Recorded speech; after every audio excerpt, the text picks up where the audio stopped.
Bismillahirrahmanirrahim. Lecture of Chemistry for ninth class. Today we will discuss about some basic definitions. So the first one is matter. And what is matter? Anything that has mass and occupies space is called as matter. Anything that has mass and occupies space is called matter. And matter is further divided into two forms. The first one substance and second one mixture.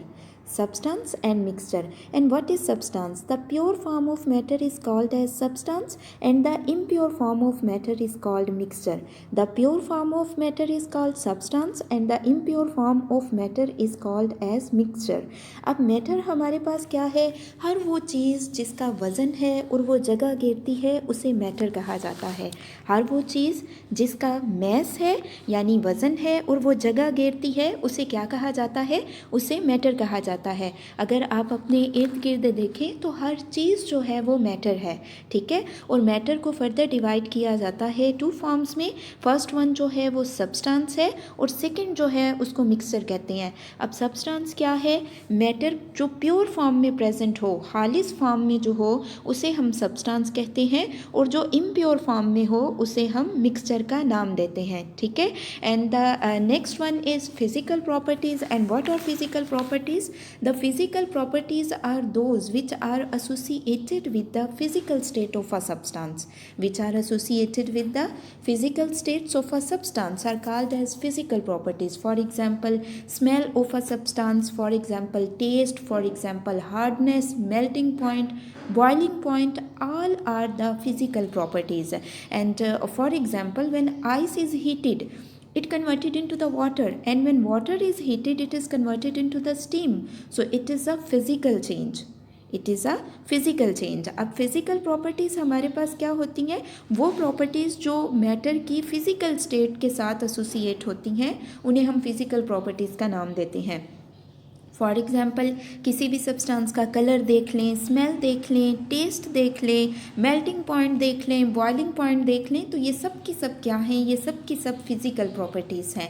और एक अगर हम ice जो है उसको heat करते हैं तो वो वाटर में कन्वर्ट हो जाती है, और अगर हम वाटर को हीट करते हैं तो वो वेपर्स फॉर्म में कन्वर्ट हो जाता है. और इसमें क्या होता है कि वाटर का फार्मूला चेंज नहीं होता. वाटर का फार्मूला H2O ही रहता है, लेकिन उसकी जो फिज़िकल स्टेट हैं वो चेंज हो रही हैं. पहले वो आइस फॉर्म में है, फिर वो वाटर में कन्वर्ट हो गया, फिर वो वेपर्स में कन्वर्ट हो गया. ठीक है. तो इस सब में जो वाटर का मॉलिक्यूलर फार्मूला है वो कभी भी चेंज नहीं होता.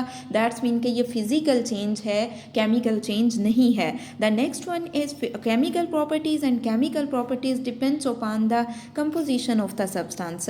When a substance undergo a chemical change, its composition changes and a new substance are formed. For example, decomposition of water is a chemical change. It produces hydrogen and oxygen gases. अब chemical properties हमारे पास क्या होती हैं? Chemical properties जो हैं वो substance की composition पे depend करती हैं. किस पे depend करती हैं? एक substance की composition पे depend करती हैं, बनावट पे depend करती हैं. तो इसे हम एक example से समझते हैं. ओके स्टूडेंट्स, ये डायग्राम देखें. इसमें आपको दिख रहा है ये वाटर मॉलिक्यूल है. ठीक है. और वाटर मॉलिक्यूल जब डीकम्पोज हुआ है तो ये किस में कन्वर्ट हो गया है? हाइड्रोजन और ऑक्सीजन में. अब जो वाटर है वो लिक्विड फॉर्म में है. ठीक है. वाटर जो है वो लिक्विड फॉर्म में है और इंटायरली एक डिफरेंट चीज़ है, लेकिन वो डीकम्पोज होके जिन सब्सटेंसेस में कन्वर्ट हुआ है ये तो गैसेस हैं. सो वाटर लिक्विड है और हाइड्रोजन और ऑक्सीजन जो है वो गैसेस हैं. तो दोनों गैसेस जो हैं वो मिल के क्या करती हैं? वाटर मॉलिक्यूल बना देती हैं, और वाटर क्या है? लिक्विड है. अब इसमें ये आपके सामने एक केमिकल चेंज है. ठीक है. ये आपके सामने क्या है? ये एक केमिकल चेंज है जो कि Now students, mark the questions related to that topic. The first question will be what is matter, and the answer of this question will start from here and ends at this point. Okay. The second question will be differentiate between substance and a mixture. So the answer of this question will be start from here and ends at this point. Okay. A piece of matter in pure form is termed as substance. Impure matter is called a mixture. The next one will be differentiate between physical properties and chemical properties. So the answer of this question will be start from here and ends at this point. like color, smell, taste, hardness, solubility, and this. And the chemical properties will start from here and ends at this point. अब Urdu medium वाले students questions mark कर लीजिए। First question है मादे की तारीफ़ करें, तो इसका आंसर आप यहाँ से यहाँ तक लिखेंगे। सेकंड क्वेश्चन आपके पास होगा कि आप सब्सटेंस यानी कि शय और मिक्सचर में फ़र्क करें, तो इसका आंसर आप यहाँ से यहाँ तक लिखोगे और उसके बाद आप इसे यहाँ से यहाँ तक लिखोगे। नेक्स्ट क्वेश्चन आपके पास होगा कि तबई खसूसियात और कीमियाई खसूसियात में फ़र्क करें, तो इसका आंसर आप यहाँ से लिखेंगे। हर मादे की यहाँ से यहाँ तक आप लिखेंगे और उसके बाद आप यहाँ से यहाँ तक लिखेंगे। So this is end of your lecture.